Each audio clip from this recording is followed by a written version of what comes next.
Thank you so much for joining me here today, Gloria. We've got lots of great info to share on California's SB9 bill, and what better way to learn than from the expert herself here. I'm Shannon Ellison from the Walker team at Integral Real Estate, and I've been a full-time realtor here in the beautiful Bay Area since 2019. My name is Gloria Riehcers. I am a partner at Riechers Engineering, and we are a civil engineering firm based in Northern California, but we work throughout the entire state of California. And we specialize in doing lot splits for homeowners. So we do SB9 lot splits, as well as we're now doing SB1123 lot splits. Started this company with my dad right when SB9 came into law. We've pretty much become the experts for these type of projects in the state. So super excited to help educate more people on the new opportunities. Awesome. That's why we're here today, to help educate everybody. And that's my goal. So let's learn the details about SB9 and how homeowners can leverage it to their advantage.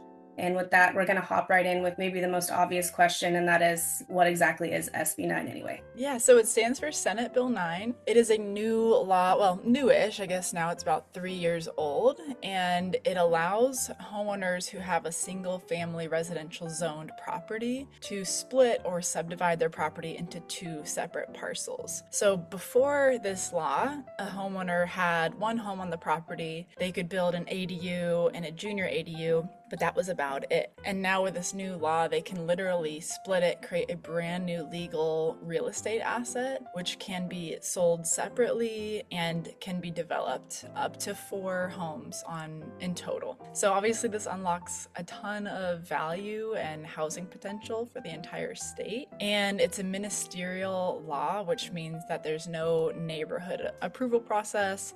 There's no subjective orders from the city. So at least theoretically, it's supposed to be pretty streamlined process. And it's California only. It's our bill here. Correct. Those people that maybe watch YouTube, it's maybe not in their state, maybe yet, but we're talking about here in California. And it applies to the entire state, so every single city and even the unincorporated areas that are within the county, it also applies, but it must be in an urban area and it must be single family residence zoned to apply. Got it. Are you seeing a lot of people utilize this? And if so, why do you think maybe not as many people are? Yeah, it's not as much pickup as we had thought, given how much value this can create. And I think the reason it's been slow to pick up is simply because there's a lack of education. I think a lot of homeowners and even realtors don't yet know about SB9 and what it does and how it applies. So I think that is probably the main thing. Secondly, if a homeowner is trying to do it themselves, it's highly complicated and complex. I know if I was a homeowner and I didn't have my background, I would probably give up before I started. It is a very complicated technical process. And lastly, I would say the cities haven't exactly made it easy. Now to do an ADU, it's pretty streamlined and easy,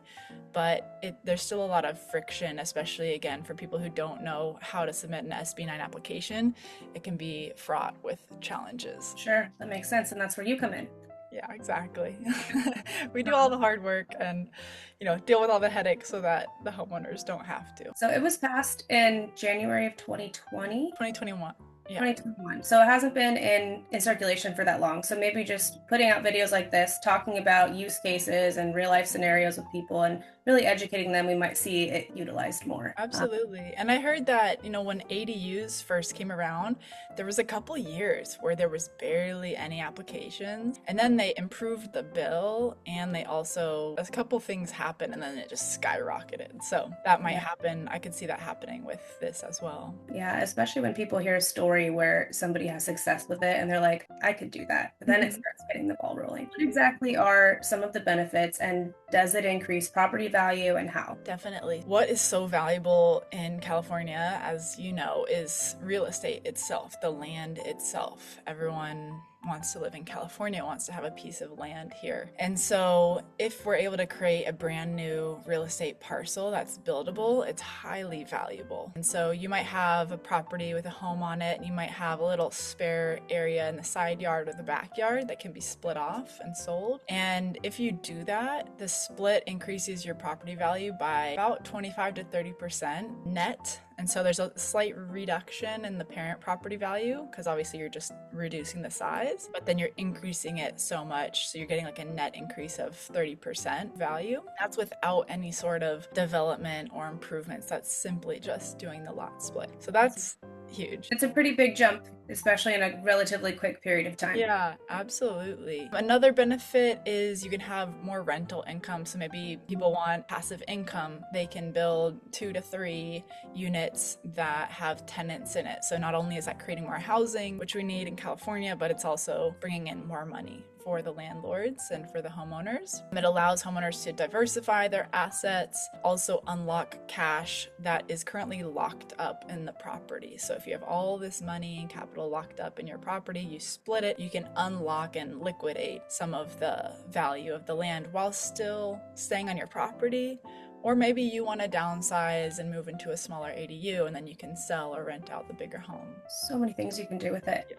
Yeah. Really. And from an engineering perspective, what's the smartest, and maybe it depends on the situation, but what's the smartest long-term plan? Like after you split the lot, people that split it and then build it, or split it and then sell it? I guess maybe it's situation specific, but is there like generally one way that's most profitable? That's a good question. We see all of it, and I can't say there's one obvious answer of which makes the most sense. Obviously depends on someone and their financial situation. Some people just need or want money immediately, so they want to split and sell off one of their parcels. I guess for the longer term investment, the most intelligent way to go about it might be to split it, then develop it yourself, and then either have rental income or hold on to it as a nest egg for the future for your children. But I've seen it, benefit people for all of those different options. Beautiful, beautiful answer. So let's dig in a little bit into requirements, because not every single lot is eligible, and we know that it has to be single family. So what are some other requirements in addition to like the square footage of the lot that are needed to be able to be eligible for SB9?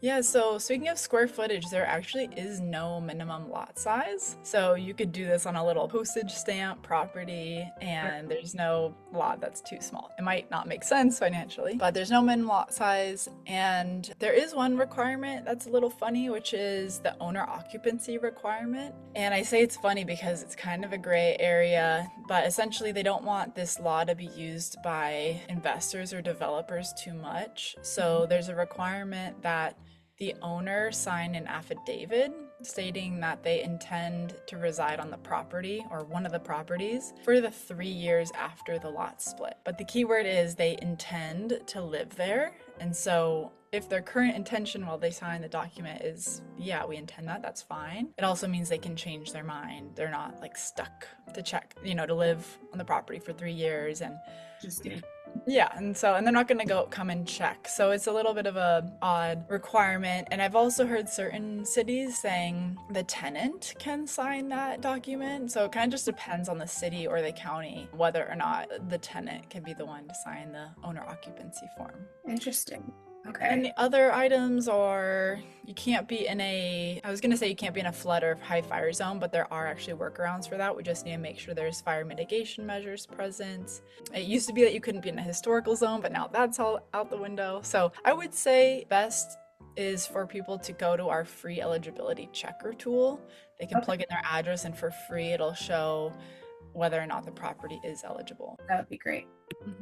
Awesome. So what does it look like working with you? The process, let's talk timeline, and then what your role is in the splitting of the lot. Yeah, so we will take the entire process from A to Z. We're a white glove service, so homeowners hire us so they can be hands off in the process, which is great because most people have no idea how to submit these kinds of applications. So we'll take the entire process from doing the tentative parcel map, preparing all the application documents, getting the title report, doing all the map drafting, surveying, working with the planning departments to get approvals, paying fees, doing bio reports if necessary. Yeah, and working with the city and county takes us about 10 to 12 months to get tentative map approval and final map approval. So it's a long, arduous process. We have about 300 different touch points with the city, the county to get it approved. So there's a lot of back and forth. And we do a topographic survey and a boundary survey. And then once we get final map approval, then we record the map, and the owner now owns 2 properties, and they could theoretically sell that second parcel that same exact day. So they get a brand new parcel number for their new property. And the old parcel number, the parent one stays the same,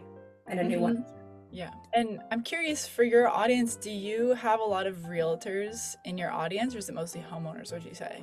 I do. It's a mix, but there are definitely a lot of realtors there as well. Okay, cool. No, I just asked because I think it's important that realtors get educated on this as well, because for you guys, it's such an incredible opportunity to encourage homeowners to do this if it's right for them. And then you have, more properties to play with and sell and buy. Yeah, and a lot of times when a homeowner, they move into their home, and realtors stay in touch with people for years to come, 10 years down the line. Some people, I have clients that purchased 6 years ago, and we're still in touch, So a lot of times that realtor is their first person they go to as a resource with anything to do real estate. And so that we know as agents having to do with SB9, the better that we can steer them to the correct professional depending on what their goals are. Super, super important. So typical challenges. I know you 300 touch points with the city is insane. I can imagine 10 touch points for a homeowner seems like a lot. So that's definitely a value there. Nobody wants to deal with the city, right? But what are some typical challenges that you face in regards to separating utilities, water, electrical? What does that look like in Santa Clara County? Yeah, so we don't always have to do things with utilities. The only time when we would need to separate the utilities is if there is a second unit on the new property. So let's say there's a home and an ADU and they're going to end up on separate properties. Then we need to have separate utility lines to the street. Otherwise, if you're just creating a brand new vacant parcel, you don't have to do anything with the utilities. You just keep it as is. So yeah, if you do need to separate it, then you need to contact the utility company and do the actual construction just to put another pipe underground and pay the fees associated. I would say that is one of the more unexpected costs associated with the project, and it ranges so wildly. So it just depends on the utility company what they're going to charge for a new hookup. So is that one of the most common delays that you face, or are there other delays that are maybe unforeseen that you've seen come up that weren't expected? Yeah, that's a great question. The most common delay is just the city and county taking so long with their processing. We're really diligent about following up because they legally have to respond to us within 30 days or else it's deemed complete and approved. So they have some incentive, to reply back with feedback, but that's our biggest delay, is just sometimes it's like pulling teeth, getting approvals from the cities and counties. Yeah, I would say that's the most common. And how about costs? Because I know everybody's wondering costs about everything all the time. So what are the costs associated? The city, county fees, your fee, and maybe down so we could get some clarity on that. Yeah, totally. So there's, like I said, a topographic survey, boundary survey, application costs. And for the record, you might see on a city website like application costs $6,000, but what that's referring to is just the initial deposit. After that, they can charge any amount. They charge time and material after that. So a lot of people are like, wait, it should just be $6,000, and it's like, that's just the initial amount. So if you're a homeowner doing this yourself, that's kind of the scary part, is you're opening up your checkbook and you don't know how much it's going to cost at the end of the day. If you work with us, we do a fixed fee because we have a pretty good idea of what it's going to cost. And so we give a fixed fee cost that no matter what, you're not going to end up paying more than this. And clients only pay us if we get approval. So besides this initial deposit, they only pay us a significant amount of money if we get the approval. So there's like this guarantee. So anyways, I kind of digressed, but I just wanted to mention that about pricing. So additional costs, like I said, include utility construction if that's necessary, which we don't include in our fee because we're not getting involved with development of the property. We pay for title report, we do drainage plans, improvement plans, we do tentative parcel map drafting, we pay for all the application city costs, and including our costs, it's about $40,000 to $75,000 all inclusive for about a 10 to 15 month process. And again, if people decide to work with us, there's an upfront deposit. And besides that, they don't pay unless we get that city or county approval. Yeah, that's a nice guarantee that you guys have built in there. Yeah. And I'm sure a lot of upfront, like kind of questioning and like surveying of the lot before you even say, okay, we're going to take this on, just to make sure that you know that you guys can actually handle it, I'm sure. Yeah, we do a very thorough feasibility check. We learned that over the last couple of years that we don't want to waste anybody's time or money. So we do a really thorough check free of charge. And once we, it looks like it's a green light, then we move forward. Have you had any that were rejected and you didn't expect them to be rejected, applications to the city? Yeah, we've had probably a 8% rejection rate, so pretty high from what we expected. Been a variety of reasons. Some is the client turns out they can't sign the affidavit, that owner occupancy document. Turns out they don't have the money to pay for the utility costs or an improvement that the city required. We've had one that ended up being in a fire zone and they couldn't meet the mitigation measures. Have to do with like a driveway turnaround requirement. So there's been a variety of reasons, but no major like repeat issues. I would say 8% is low, but you said it was higher than you expected, so. We were hoping for 0, but Yeah. it was wishful thinking. Yeah, there's a lot of things that are out of your control too. So you do your best with what people give you, and I'm sure you've learned about the process to vet the property in the beginning as you started. What year was it that you guys started Riechers Engineering, and how long have you been doing business and SB9? Yeah, in 2021. So we started the company. It passed in January, and we started 2 months before that, preparing our first application. So we started the business essentially right in January. You were ready to go, chomping at the bit. My dad was a civil engineer and real estate developer 40 years, and he was retired. He'd sold his company, and he heard about this law, and he just was freaking out. He's like, this is so exciting. We have to do something with this.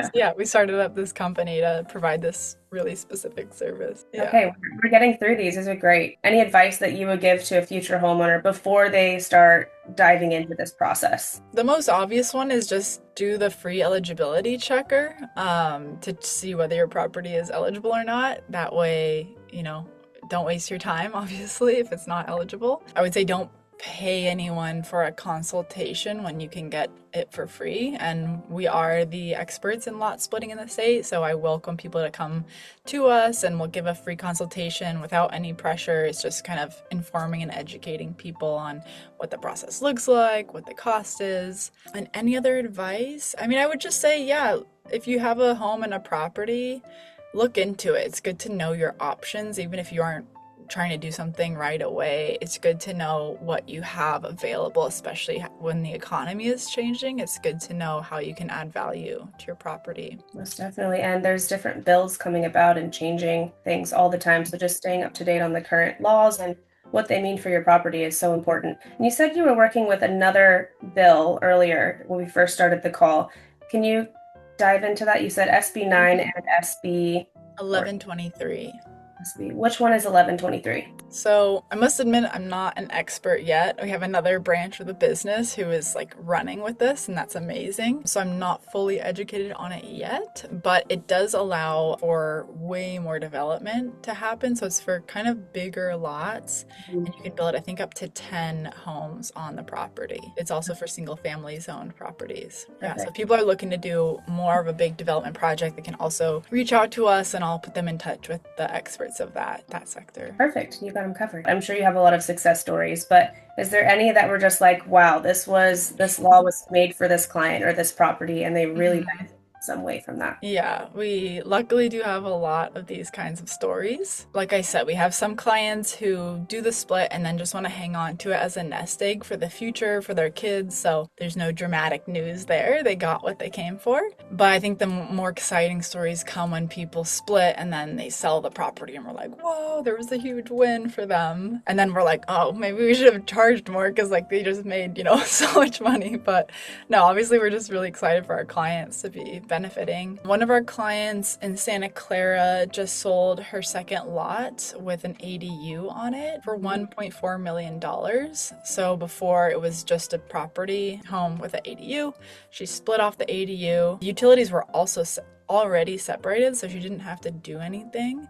And then she just sold it off, and that was $1 million increase. And we got her project done in like 10 months. So she literally increased her property value by $1 million in 10 months. And how big was her initial lot to start with to make that feasible? I believe it was about a half acre. Okay, so pretty sizable. Half acre in Santa Clara, that's quite a property to have. Yeah. And then we had another property, our client in Milpitas, who sold his new lot recently, and he saw a $900,000 net value increase. I could probably give you these links if you want to look at the specific, Zillow links or something. We could put them in the show notes. Sure. But yeah, he saw a $900,000 net value increase from doing the split and then selling. That's huge. Yeah, and then another one in Danville, he created a vacant lot. It hasn't sold yet. It's on the market for over $1 million. He's got a big grassy knoll in Danville. And then we have another client in Santa Barbara who they had, it was siblings who had homes on one property, but they were kind of like tied to each other. They couldn't do what they wanted with the property because their parents had gifted them this one property. So they hired us to split it, and now they each have their own lots, and one can sell and do what they want and kind of live their life like they want to, and the other gets to stay in the home. So it kind of created that nice individuality between the siblings. So those are a couple of the success stories. Watching can say, that could be me, or that's my situation, So thank you so much for sharing some of those stories. And thank you so much for sharing your insights with us today. Is there anything else that sticks out that you think is like a must know, or any questions that you get that we didn't cover today? One thing pops out that I want to mention is a lot of people don't have this kind of money sitting around, like $40,000 to $70,000 or even more to develop. So I do want to mention that we have a lot of incredible partners that we work with. Realtors like you guys, developers, builders, contractors, architects. We have an amazing network, which means that somebody might come to us and they're like, I have a perfect property to be split, but I don't have the money to do it or build it. And so we put people with the right people to help develop or sell the property. And so I just want to encourage people that if anyone's listening and they're like, oh, this is great, but I don't have that kind of capital, I would recommend still reaching out, because we can pair you with people that do have money and they just want to have a perfect property to kind of work with. So there's a lot of puzzle pieces that can fit together, and we've got an amazing team that's really smart with networking and introducing the right people. That's so helpful. I know there's a lot of people out there that have had a property that it would benefit them to split it, but they've owned it for so long. Maybe they own it outright. Maybe they're retired and they don't have income and they just don't have those funds. Yeah, and there's actually one other thing I'll mention, because we get this question a lot, which is about taxes. So some people would say, well, I don't want to split it, especially before I need it, because then we're going to pay a bunch more in taxes because of the property value increase. But that's actually not true. So even though you're increasing your property value with the split, you're not going to be increasing your property value taxes. The only tax increase you'll see is a per parcel tax, which is pretty minimal. It's like maybe a couple $100s a year. But the reassessment of value doesn't happen, you probably know this, until they sell the property. And so one day, if they sell the parcel, then that'll get reevaluated. But if they split and hang on to them, there's no increase in that. So if they split and they want to sell one, there is going to be taxes that are due on the lot that they sell. I'm curious how they assess that. So the tax assessor will assess the lots on value, but the new owner will have to pay the higher taxes. The person who's selling, their taxes will actually go down because they're reducing the amount of land that they own. So if you split and sell off, your taxes go down, and the new owner will have to pay the kind of like the re-evaluated amount. Does that make sense? Yeah, the reassessed amount for the sale price. Mm-hmm. Well, that's another benefit for the seller, is your property taxes down too by getting rid of the Yeah. land that you don't use. Yeah, exactly. Yeah, I know property taxes in California are a beast. So, Yeah. all right. Well, thank you so much for your time and your insights today. I really feel it's important to educate people around this topic and homeowners in specific so they can leverage this really unique bill that probably should be utilized more. Mhm. But be sure for you guys watching to share this with someone who you think might find it helpful. And if you want more details or you want to find out our contact information, it's all going to be down below. We look forward to seeing how we can help you. Thank you, Gloria. Thank you so much, Shannon. It was great to be here and appreciate your questions.